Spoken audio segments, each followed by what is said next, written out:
is a big win in the context of Fearless. Jarvan, I think, is a very important jungler in Game 3 especially, because when we think about the most meta, the most potent, the most effective early game junglers, I feel like Jarvan raises very high on the list, and I imagine both these junglers will want to get their hands on the pick. But is it something that's worth first picking? Is it safe enough to pick this early in the draft when we know that especially a team like G2 has so many creative options? Yeah, I usually like seeing at least one immobile carry for the opponents to lock in, to then be able to use it. But as you say, Kanavi has been insane with this champion. Definitely very, very scary if they decide to early pick it. Of course, Kanavi's been very scary on a lot of champions. That he has, but you highlighted Jarvan, his most played in Split 3/Summer.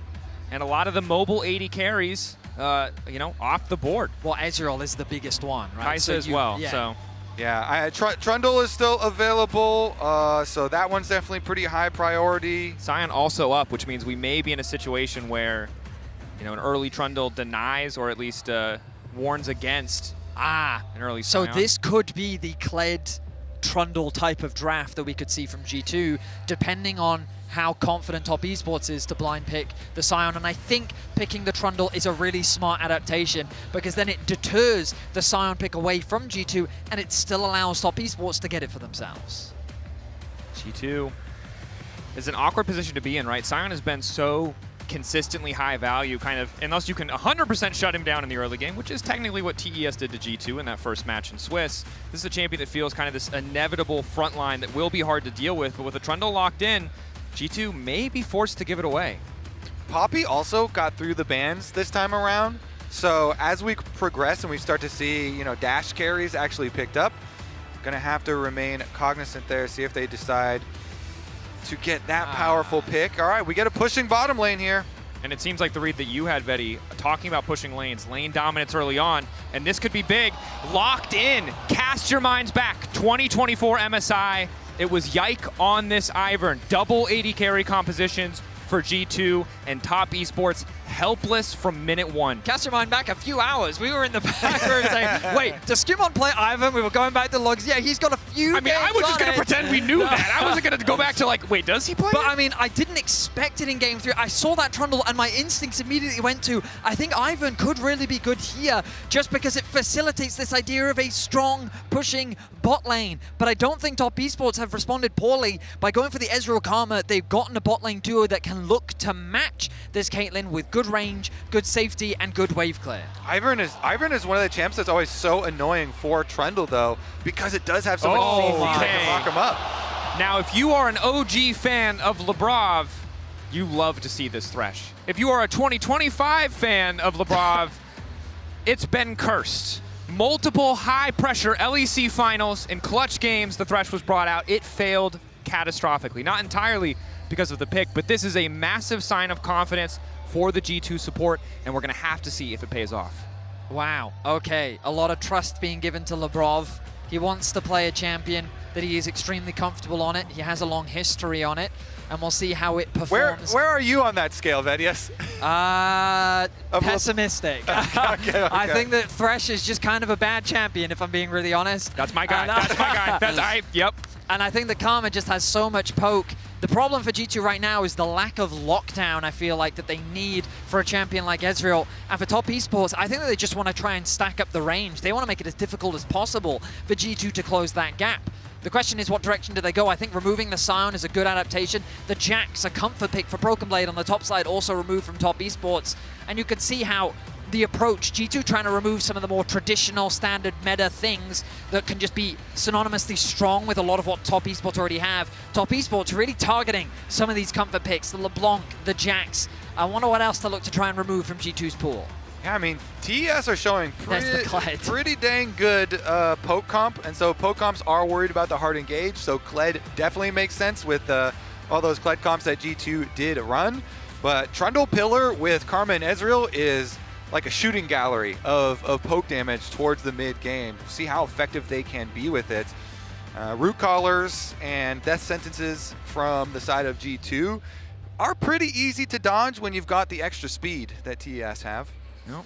It looks like a relatively safe blind pick for the G2. in the Renekton, of course, synergizes nicely with the root caller from the IVern. As TES now debate on what their final 2 picks are going to be. Now, as much as I'm skeptical of the Thresh, it's important to highlight if G2 can pull ahead early on, Thresh is a fantastic champion at snowballing lead, the hooks that can come from Fog of War. That said, the range discrepancy between these 2 teams right now is starting to feel enormous. Again, I just love the poke comps that are centered around Trundle Pillar. Trundle Pillar is just such a good ability at setting them all up, and so Hui makes a lot of sense here for TES.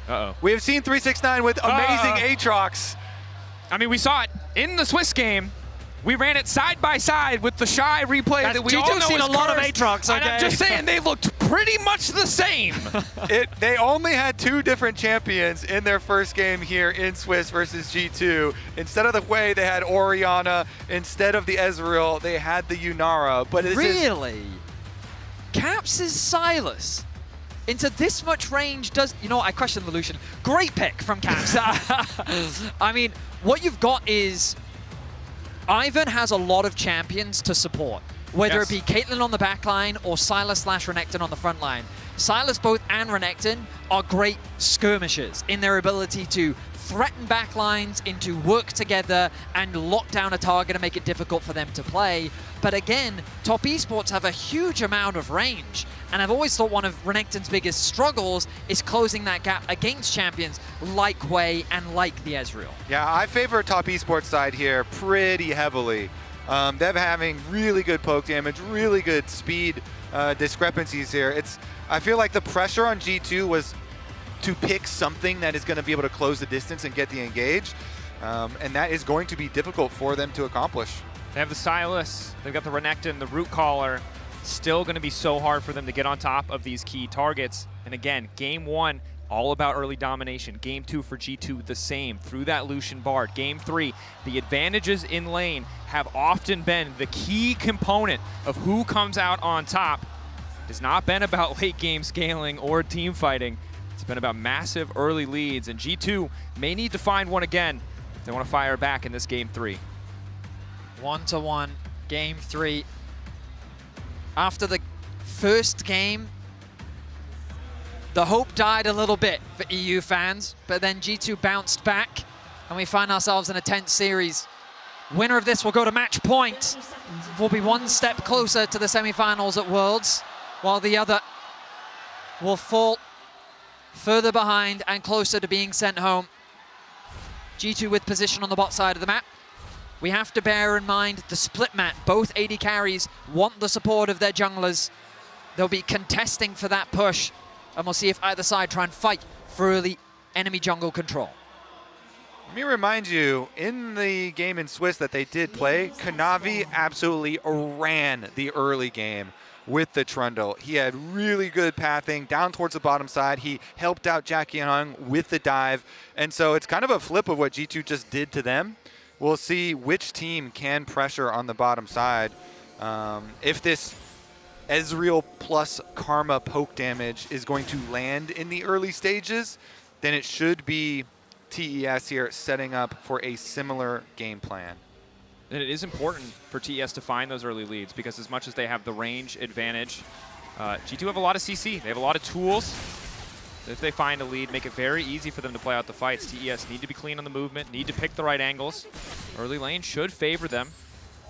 Rob obviously can get early access to the death sentence, but Karma Ezreal, I mean, it's been an oppressive 2v2 for 10 years of League of Legends at this point. Labrov needs to mitigate the incoming damage. Try and not take too much poke damage as they're fighting over the push. Meanwhile, Trundle will be pathing down towards this bottom side as expected to try and make use of the Karma Ezreal poke. Same thing in mid lane though. So G2 are gonna have to deal with both mid and bottom being kind of weak points as far as the push goes. Sylas, of course, always has the opportunities for going for all-ins when you have an IVern jungle. And that's the one thing Creme does have to be a little bit careful of. Nice trades there from Creme, though. Punishing Caps when he can. The farm from Caps, pretty solid overall, as Broken Blade at the very least has push on the top side of the map. Those hooks from Labrov, there's going to be one. going wide, and that gives that bot lane that extra push. Also remember how quickly IVern clears. So first clear, you always have to be worried about the IVern early move, because you do have this extra time over pretty much all other junglers with the super quick clear, and he's going to use that time to go towards mid, as we were talking about, trying to help Caps out, maybe with a possible all-in. Instantaneous fear. Good use of the despair from Creme just to make sure the Caps is forced back. Does allow Caps to, at the very least, push out the wave, get a moment for himself, but Kanavi now looking to punish. Creme still moving in. Root Caller going to hit.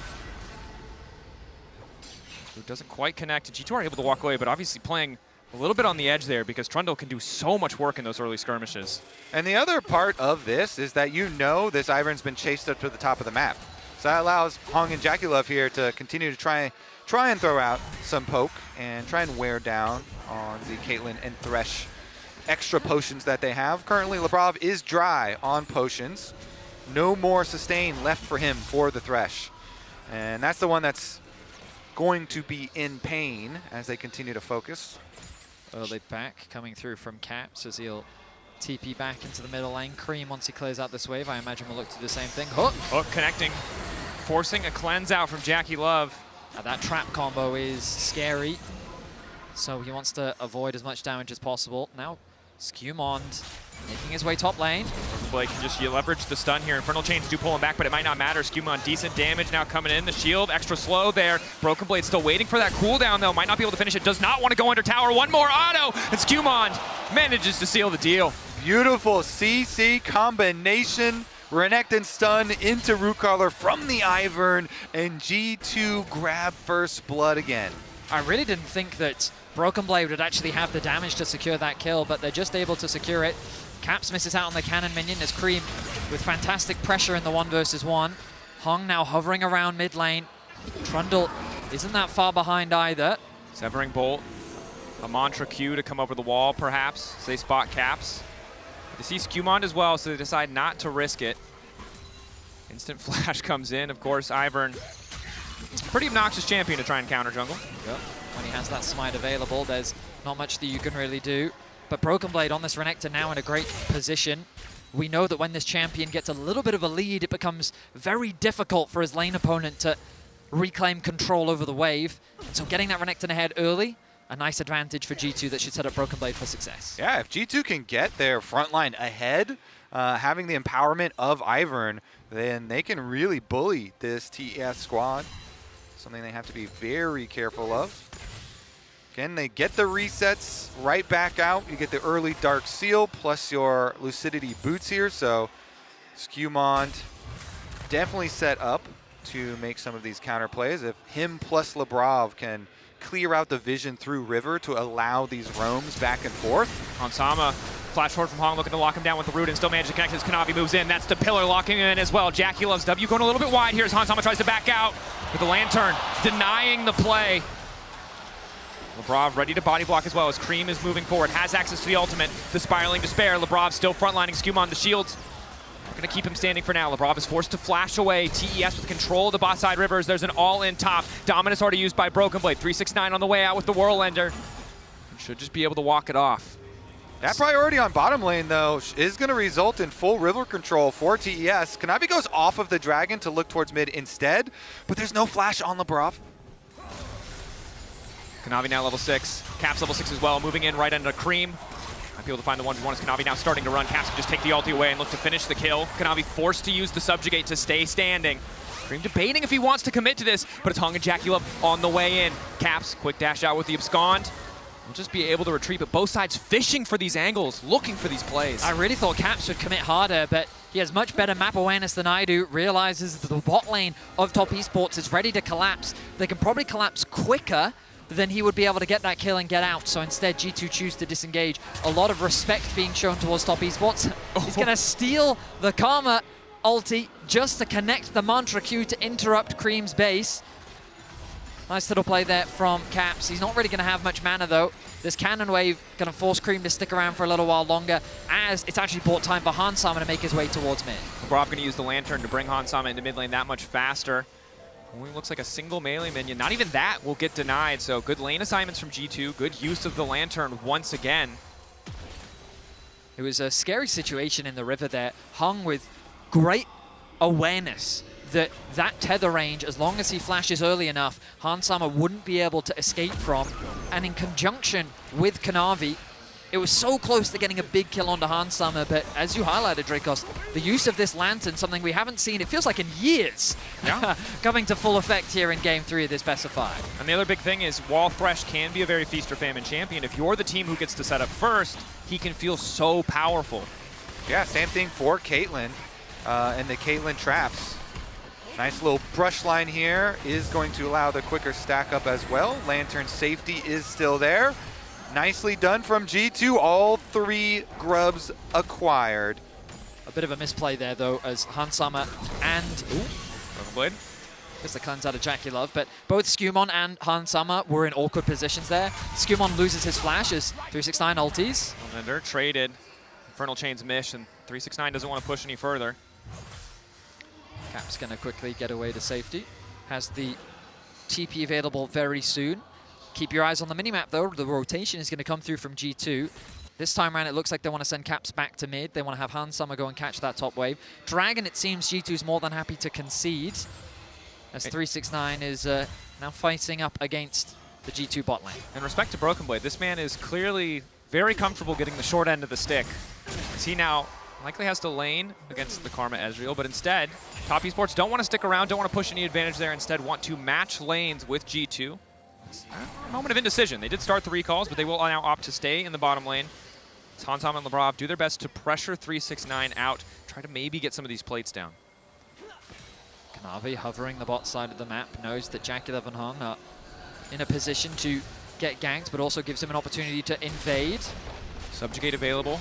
SkewMond in a position to cover the dive if they do opt to go for it. Laying down the brush. Using the shield to keep Broken Blade topped up. Yeah, should be able to just grab the dragon there for TES. Top side getting some turret plate money as G2 continue to reapply pressure, though.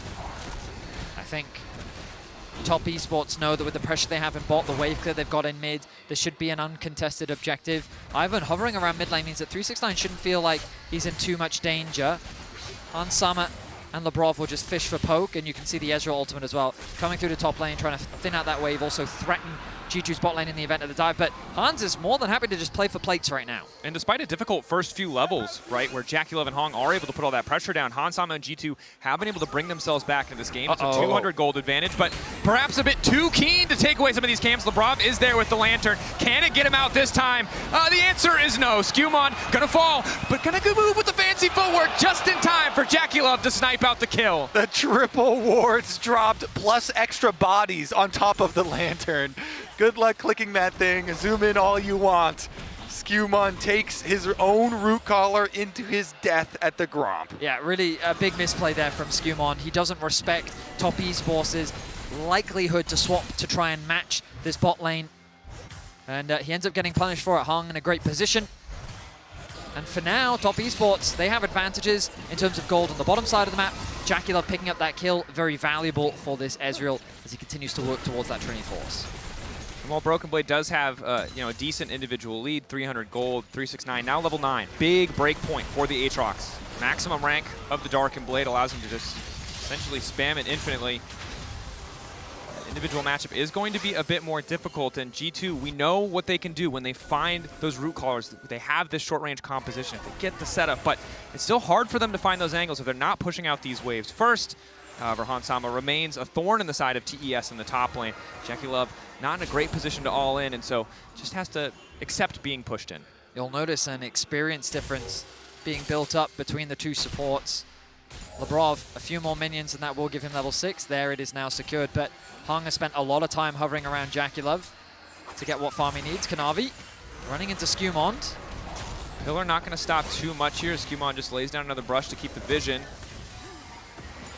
Waiting now in the darkness. JackeyLove. Hong have to be careful here. Labrov, the threat range, going to risk the blind hook. Instead, knows that if they reset, they'll be able to fast push this top lane out and very likely take down this tier 1 tower. Looks like it. I don't think there's much that Top Esports can do as they need to get the reset through. The objective's in a bit of an awkward spot as the first dragon was taken very late. Herald actually going to spawn before that second dragon. 2 minutes away. I imagine both teams will set their sights on it.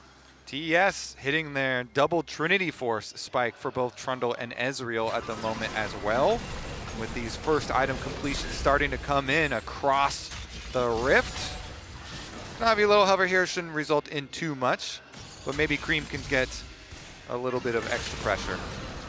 Creme happy to have the individual gold lead. I guess the question, gentlemen, is if we go late, we said earlier the range advantage for TES would be hard to deal with. Is keeping it this close favorable for TES? I mean, I just feel like it depends on, are G2 going to be able to land some of their single target CCs? You know, they have the Sylas stun, they have the death sentence, they have Renekton flashing in and single target stunning somebody.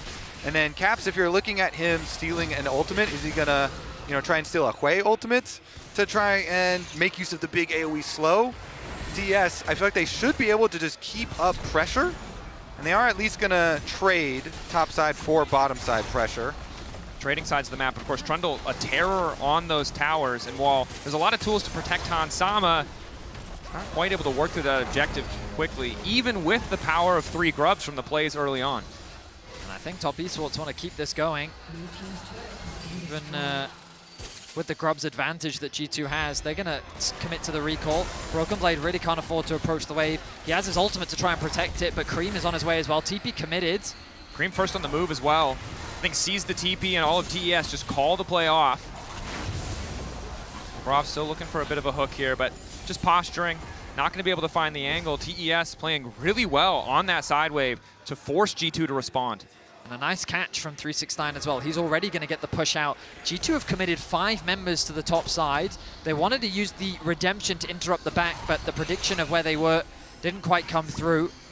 This should be an easy cross map for Top Esports as 369 will be able to secure that tower. The problem for 369 is hook. He doesn't realize that there are 3 wards on the bot side of the map. TP is available for Caps. TP is about to come up for Broken Blade. They could look for a very deep flank to get a collapse onto 369. It's also 20 seconds away from that Mountain Drake. TES were able to grab the first cloud. Instead, G2 happy with the Herald. See if Caps wants to burn the TP down to this bottom lane tower. Instead, it seems like he'll be happy to catch the wave wherever it's at. TES, though, see an easy angle to set up around this Drake. G2 aren't going to have any bot prio. It will be difficult if they want to contest this. I think more likely that they just give it away. Yeah, I think it's the trade. My question is, are they going to try and send 3 people towards Creme at the moment? Do we have Labrov like looking over the side wall here to see if they can pressure this way? I will say that XP going the way of Top Esports right now, mainly because 369 has spent so much time isolated in the side lane. Creme doing the same. They both have about a half a level lead as G2 pushing this top wave in with the Heralds. Not much the Top Esports can do to stop it. Ulti onto Broken Blade. Caps has to be so careful here. He is completely isolated from his team. And of course, when I say that, that means that he has to fight. Playing on the edge. Labrov obviously moving into the mid lane, as is Han Sama, but Han Sama has to be careful not to step too far forward. Has SkewMond to protect him, and not just 1 redemption, Vedius, but 2 ready to go. That said, TES, I think, pretty okay with this trade. Obviously, they had already lost the Herald, so losing a tier 2 on top of that isn't unexpected. Are still able to get pressure bot as well as the second Drake. There's going to be so much healing and shielding in this game with the setups here. Question is, are they going to be able to keep people in long fights? I mean, the fights are the part I'm most interested about, you know? Like, please fight. We've got a lot of speculation. We talked about in draft how it feels Top Esports' composition has a lot of range. They're very easy to play out, especially when contesting around these neutrals. But G2, they'll be reliant on finding these flanks. They have IVern support as well. Right now, with no objectives on the board, both teams will be prioritizing completing their items. Second items being worked across the board for both sides. But this IVern, it's a champion that throughout my career, I've always underestimated how much scaling he really provides. And often we see him paired alongside other enchanters or engaged supports even. But I'm just thinking about Caitlyn with an RFC with an IVern on top. That seems quite scary to me the later this game goes. And we've seen that type of combination pop off before. So really, who knows how this late game or mid to late game will play out. And the big thing that I'll say for Caitlyn, and this is true with all the range TF has as well, is whoever gets first set up on that objective is in such a fantastic position. The brush, the traps, the ease of hooks when you know someone is going to walk into you, the general lack of people who really want to face check or are comfortable face checking on the TES lineup. But of course, the same can be said about the Ezreal range, the Hwei range. Neither side wants to be late to the play or have to walk into what the enemy team is bringing. It's also in these mid games where G2 is the type of team. I mean, we saw it in game 1 where they can just get caught. You know, because right now there's no real objective to play for. Mid is not an easy objective to siege on. And so I'm very cautious about how G2 play the map right now, because your priority should just be soaking up as much farm as possible. Caps is slow pushing bot wave to scoop as much farm as possible. He knows he doesn't need to push because there's no need. There's no objective that he needs to be present for. There's nothing that he has to go and force. Meanwhile, on the top side of the map, Creme is just going to quickly clear out that wave so they can get it to reset off, and I imagine work towards that second item. Yeah, and Caitlyn is happy to work to really end game crit builds and fully fill out. You know, Hansama definitely has a lot of potential as all these crit multipliers do start to come in, and they can progress. You can put up the extra brushes, you know, for him to headshot from as well, and all of the healing and shielding that they have to kind of kite backwards. He can become this Caitlyn turret as we progress deeper on into the game. 369 potentially caught out on the side, immediately going to use the World Ender as Caps tries to chase. Flash away from the abduct. Knows that if that single piece of CC hits, that Daisy very likely means there's nowhere else to go. So Flash and ulti burned from 369, 32 seconds ahead of that Otacon spawning. I would be surprised if these teams immediately try to force the Otacon, but that Dragon looks like a juicy target. 369 with his Flash unavailable could be the target of an unsuspecting pick. And now he has to be so much caution on a side lane. That vision control on the bot side of the map very much in favor of G2, but the opposite is true for top esports on the top side. Good river control, wards littered, making it very difficult for G2 to see anything, and that's giving Creme the safety to push out that top wave as well. He's pushing as deep as he can. That top tower, remember earlier, took a lot of damage, but now he has to back away. Hung heading up towards the top side, providing more information and vision. Kanavi just going to start this one off. They still have no vision control here through the tri-brush. There we go. Now they're going to take it away, and of course this is the difficulty for G2, is who face checks into Creme, into JackeyLove. Kanavi already pulling the Otacon back, doesn't want to be too close. Caitlyn's backing, they have no idea. Now they suspect TP coming in from 369. Might not have Flash, might not have ulti, but there to back the team up on the objective. If they don't have Caitlyn, they cannot fight. So the timing window here for Hans walking back is just going to be too slow. This is for sure just TES objective. And credit to TES, recognizing the strength of their own composition, that they had enough control on top side to go for it, not waiting for deeper vision, happy with just that tri-brush. Yeah, I mean, just fantastic setup. Completely suffocate the vision from G2, have full control over the river, and then they use the mantra E to speed through the river, head straight towards the dragon. G2 is just watching from the top side after the Otacon has already dropped. Kanavi's going to be cheeky and even look to steal away the blue buff, and I think he's going to get it. SkewMond in no position to respond. Likely the third Drake to TES immediately following. This could be the fight. Broken Blade's going back to buy. Caps on the side, but spotted out by TES. Knockup is good from 369. Lantern going to pull him back. Decent ulti coming in from JackeyLove. Redemption getting those health bars right back up.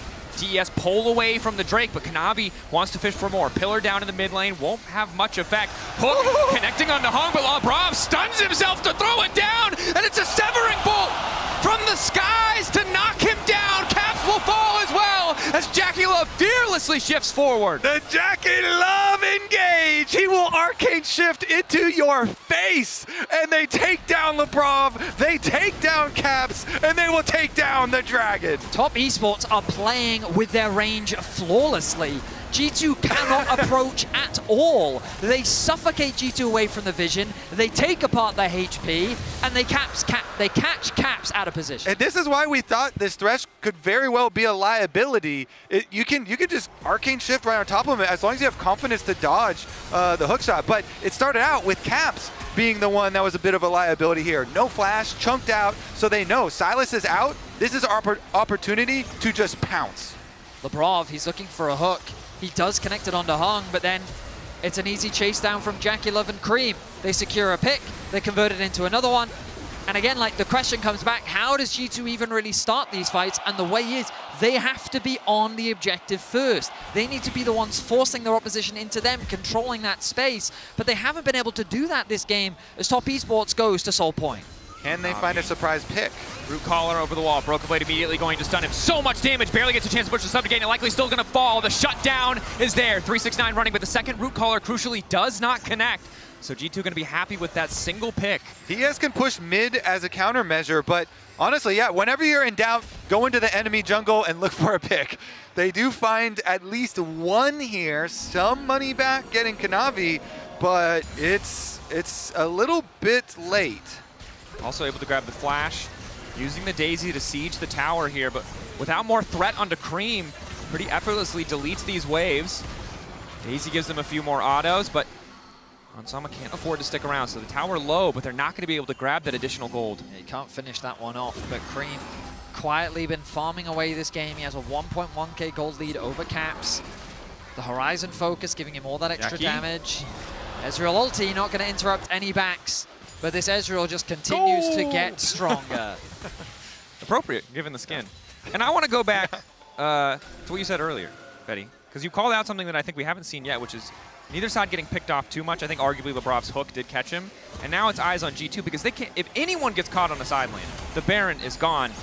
But the scary part is TES have so much control over the mid lane in this pit that they might not even need to push that far. Caps is on the long flank. Is this a good one or is this a bad one? Caps up to the side. Subjugate going to keep him healthy for a damn long time, but hasn't used it quite yet. Redemption going in to heal him up as well. Extra shielding for the trigger seed, and down goes Daisy. G2 bully their way into the river, using the flank of Caps. Well, they will get a bit of vision for themselves. Caps is going to go back to top lane to push out that wave. Broken Blade is even rotated up. He doesn't have his TP available, so he's wary of a fight breaking out. Caps is still fishing, though, as he clears out that ward. G2, they're just kind of looking for picks right now. Of course, that mid wave is such a difficult one to siege. I'd be shocked if they just started off the Baron. But Broken Blade now going to go back to bot wave. G2 have to retreat because he does not have that TP available. Caps does get the ulti out of Kanavi. Had already burned the flash before. Caps' flash will also be up soon, so potential summoner spell advantage for the side of G2. I mean, a much slower game than what we've been seeing so far in this series, but a very well controlled game from Top Esports. Their objective control has been incredible. The way that they've been pressuring with their lanes has been good, and patience is the most important thing with a composition like this, and they've demonstrated it in abundance. Yeah, and if you get an Ocean Soul on a comp that has so much poke damage and so much speed to disengage, like, I don't know how you make your fights to actually kill them. So this Ocean Soul to either side just adds tremendous sustain on what is already in the game. And you can see, we talked about how much healing is in this game. Healing reduction is there for Creme. He has enough AoE to reliably proc it across a team fight. G2's only bit of healing reduction is on Broken Blade, and doesn't really, unless he's in the thick of it, isn't going to be proccing at a lot of those crucial targets. And against an Ocean Soul, this might be a bit of a nightmare for G2. Again, you're already outranged, and now when they hit you with something, they heal. That's just not a great position. I mean, I'm personally very worried about a Hui level 16. You get the extra rank in that ultimate for Creme, and the team fights are just so hard to play for everybody except for Hansama, because the rest of G2 are going to be clumping. Labrov, they're going a little bit wide, but now he's just completely isolated himself. Flat forward with the play. Broken Blade ready to come over the wall immediately into the back line, but JackeyLove is still standing for now, untouched. Broken Blade trying to move forward, but 369 perfectly interrupts. JackeyLove shift back over the wall, now able to free fire, but Hansama is firing back just as well. Trap down, Redemption coming in. The Caitlyn needs to make the difference, but it's 369 into the back line with the triple. Caps is going to run for his life, but 369 still on the hunt. Even though Caps survives, it does not matter. That is going to be TES awaiting the arrival of their Ocean Soul. It does not matter the year, it does not matter the game, it does not matter the team. The LPL Aatrox comes all the same. It is the fear of all European teams as 369 comes up massively in this team fight. A triple kill secured, a soul secured. G2 find a flank into the fight, but it still was not enough as JackeyLove and 369 navigate the fight beautifully. And they can endlessly start up Baron. They have Ocean Soul. They can sustain forever. SkewMond is so far away on the IVern. Steal is very difficult. Okay, Lantern can get him closer. Is the miracle here? SkewMond needs to get the steal. 5K getting lower. Caps waiting over the wall, taking a bit of poke already. Root down from SkewMond. All D's coming in. Labrov getting lower and lower. 369 looking to isolate him completely. The jungler deleted. Kanavi remains on the Baron. Caps hoping for a desperation steal, but it absolutely will not work. The Ocean Soul, the Baron empowering TES as they take the objective. Hansama, Q connecting, Infernal Chains, it's beautiful from 369. Top Esports deny the steal from G2. Top Esports is hunting for more kills, and Top Esports is looking to go match point in this best of 5. Lantern there, but TES running G2 down. Caps finally going in, but that's not a 1v1 you want. JackeyLove in melee range, fist fighting the Sylas without fear. And TES are inside the base. They've got Baron buff on. They can just go for the rest of the buildings. Reset coming in from Broken Blade. SkewMond there, but it's not enough. 39 seconds on Caps, 13 on Hansama. The True Shot Barrage will not connect, but TES just keeping the siege going. One tower to fall. Broken Blade marked up by the Spiraling Despair, trying to hold on to the mental in the final moments as the last member of G2 falls. Hansama there just in time to watch TES move on to match point, and they're making it personal as they take him down. Kanavi flashing the JDG sign right there. Him and 369 want it back in semifinals. A 6-0-6 scoreline for JackeyLove. The range discrepancy was too much for G2 to handle, and Top Esports go to match point. That they do. Incredible stuff from this lineup. A much closer early game, much more even, but playing their comp beautifully. Both of these teams have made mistakes in this series. Both of these teams have been caught out, but Top bouncing back beautifully as we send it over to the AD. Top Esports get to match